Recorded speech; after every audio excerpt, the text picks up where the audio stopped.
بسم الله الرحمن الرحيم. وما أرسلنا قبلك إلا رجالا نوحي إليهم فاسألوا أهل الذكر إن كنتم لا تعلمون. السلام علیکم ورحمۃ اللہ وبرکاتہ۔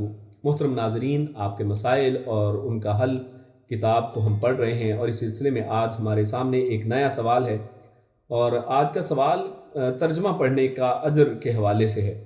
سوال کیا گیا ہے کہ کیا ترجمہ پڑھنے کا ثواب ملتا ہے یا صرف ثواب تلاوت کا ہی ملتا ہے؟ تو اس کے جواب کے سلسلے میں فضیلت الشیخ مبشر احمد ربانی حافظہ اللہ وہ لکھتے ہیں کہ اللہ تعالیٰ نے قرآن مجید کو سمجھ کر پڑھنے کا حکم دیا ہے۔ اللہ فرماتا ہے سورہ محمد آیت نمبر 24، افلا یتدبرون القرآن ام علی قلوب اقفالها، پس کیا وہ غور نہیں کرتے کہ قرآن میں یا دلوں پر ان کے تالے یا قفل لگ گئے ہیں؟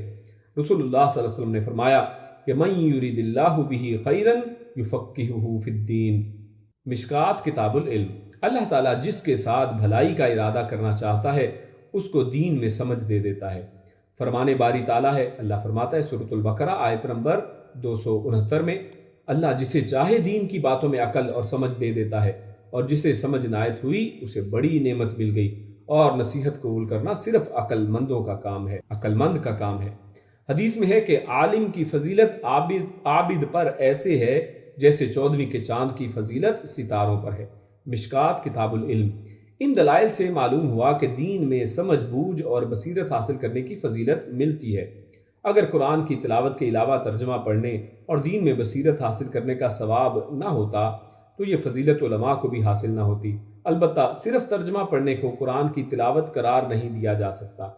ترجمہ پڑھنے کا ثواب اپنی جگہ اور تلاوت کا ثواب اپنی جگہ ہے۔ تو یہاں پر آج کے اس مختصر سے سوال کا ایک مختصر جواب آپ کے سامنے پیش کر دیا گیا۔ انشاءاللہ اگلی نشست میں ایک نئے سوال کے ساتھ اور اس کے جواب کے ساتھ آپ کی خدمت میں حاضر ہوں گے۔ تب تک کے لیے اجازت دیجیے، اپنا خوب خیال رکھیے۔ السلام علیکم ورحمۃ اللہ وبرکاتہ۔